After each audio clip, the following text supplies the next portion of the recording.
पहले बड़ा तू शहजाद राय लगन ने ओए सूत ते पैसे देने वाले हिंदू हकीम साहब जान दियो हकीम साहब ਤੁਹਾਡੀ मेहरबानी ये हकीम साहब की वजह से मैं इस स्टेज पे पहुंच गया हूँ बहुत अरसा पहले मैंने कहा मुझे यहाँ पे दर्द है कुछ अच्छा जेडी अज सीटी स्कैन तक पहुंच गई है मैंने कहा मैं एक्सरे करवा लूं नहीं नहीं कोई जरूरत नहीं आमले का मुरब्बा खाया करो 4 हफ्ते मैं आमले का मुरब्बा खा के अक के एक दिन एक्सरे करान गया ते मेरे नालों अगला नंबर इन्हां दा सजे मैं कहा हकीम साहब तुसी किथे एक्सरे वाली लाइन च लगे हो जाके आमले का मुरब्बा खाओ आमले के मुरब्बे के बारे में सियाने कहते हैं कि सियाने दा क्या ते आमले दे मुरब्बे दा बाद में पता चलता है। 100 तोन के बाद कुछ देर सब्र तो करो, तुम तो कहते हो कि मैं फौरन फास्ट बॉलर बन जाऊं। ओ भाई ठहर जाओ यार, आपस में तुम लोग लड़ना शुरू हो गए हो। जी डॉक्टर साहब आप क्या कहते हैं इस बारे में? शिकायतों के अंबार लगा दिए मरीजों ने। फरीद साहब मैं इन बातों का बारी बारी जवाब दूंगा। अच्छा पहली बात तो धीमे ने मुझे मैकेनिक कहा है जी। अगर मैं मैकेनिक हूं तो तुम रूसी डायरेक्टर हो। दूसरी बात धीमे ने कहा है, धीमे ने कि ये डॉक्टर लोग लेबोरेटरी वालों से हिस्सा लेते हैं। ओ भाई हम डॉक्टर हैं, कोई कवाल नहीं है जो हिस्सा लेते हैं। तीसरी बात ये जनाब के हकीम साहब ने धीमे को कहा है कि ये सिटी स्कैन वगैरह छोड़ दो और बनक्शे का शरबत पियो। अब क्या मैं डॉक्टरी छोड़कर शरबत की रेडी लगा लूं? क्या आपको मैं पर्सनैलिटी से शरबत बेचने वाला लगता हूं? मेरा ख्याल है पब्लिक स्ट्राइक करने लगी है, निकल चले। बैठ जाइए, आपको क्या खतरा होना है? क्या बोंगिया मार रहे हैं? इतनी अहम बात हो रही है यहाँ पे। ओके अहम बात कर लेते हैं। ओ मुझे याद आया आपकी फैमिली ने नारायण का गान जाना था, क्या वो टूर पोस्टपोन कर दिया? क्यों जी? डॉक्टर साहब फैमिली चली गई है, मुझे छुट्टी नहीं मिली। नारायण कगान टूर ते नहीं जे जांदे, सीजन लांदे ने, साल बाद पहाड़ां तो छापर इकट्ठे करन जांदे ने। हैरान ना हो, अस्पतालों की मशीनों के साथ भी ऐसा ही मजाक हो रहा है। और सिर्फ पंजाब में ही नहीं, सिंध में इससे बदतर हालत है। जाहिर है जनाब, सिंध में भी पाकिस्तानी हुकूमत है, उत्थे केड़ी बैंकॉक के शोले चलन रही। सही कह रहे हो धीमे। और सिंध के मुख्तलिफ सरकारी अस्पतालों के अंदर 275 करोड़ रुपए की 11 सीटी स्कैन मशीनें खराब पड़ी हैं। इसके साथ 150 करोड़ रुपए की 3 MRI मशीनें खराब पड़ी हुई हैं। कोई पूछने वाला नहीं है और मरीज बाहर से महंगे टेस्ट कराने पर मजबूर हैं। तुसी देखो ना जो तुसी हालत दस रहे हो सिंध दी, ते 4 दिन पहले गए सा जो नून लीगी है सिंध, ते 3-4 पार्टियां बहस इंज करन दी सन जिवें इन्हां ने कराची नूं सिंगापुर बना छड़े और सारे ही उत्थे वारियां लै चुके जे। ओ यार आपस विच तानाजनी करन दी बजाय अपनी अपनी वारी दा हिसाब दे दियो। धीमे हिसाब कौन दे?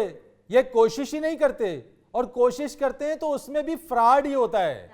2011 में कराची के इलाके औरंगी टाउन में एक अस्पताल है, कतर अस्पताल, वहां के लिए रोबोटिक मशीन मंगवाई गई। 28 करोड़ रुपए की वो रोबोटिक मशीन मंगवाई गई।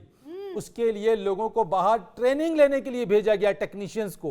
वो टेक्नीशियंस ट्रेनिंग लेकर वापस आ गए, लेकिन आज तक ये रोबोटिक मशीन नहीं चल सकी। हाय हाय, इतनी देर बाद रोबोट को चलाएंगे भी तो आगे से चपेड़े मारनी शुरू कर देगा। फरीद साहब इतना अरसा तो इंसान के हाथ बांध दें तो उसके बाजू नहीं हिलते, वो बेचारा तो फिर बेजान रोबोट है।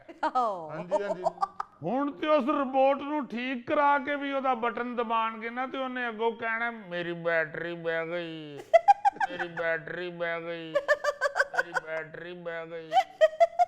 और धीमे वोट तो ये ऐसे मांगने जाते हैं जैसे बड़ी खिदमत की हो आवाम की।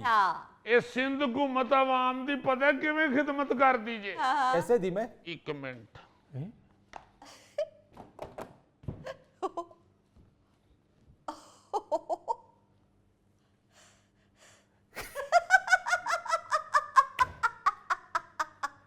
क्या स्वीट खा के आए? हाँ जी तुसी भी खा लो। मैं मीठा नहीं खाता, वजन बढ़ जाता है।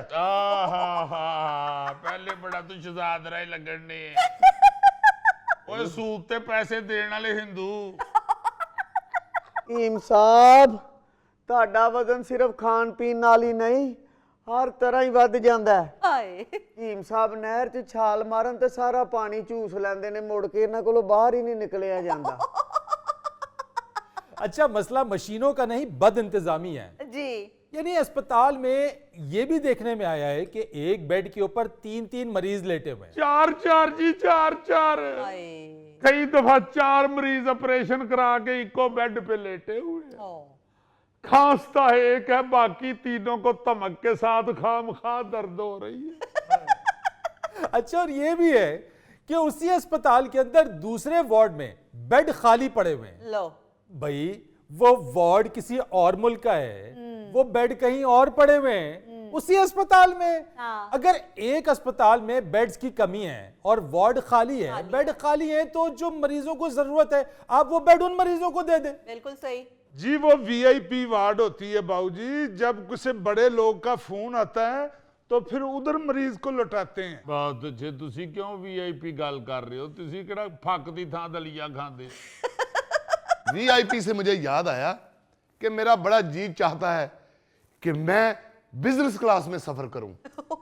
ट्रेन में सफर कर करके उकता गया हूं मैं।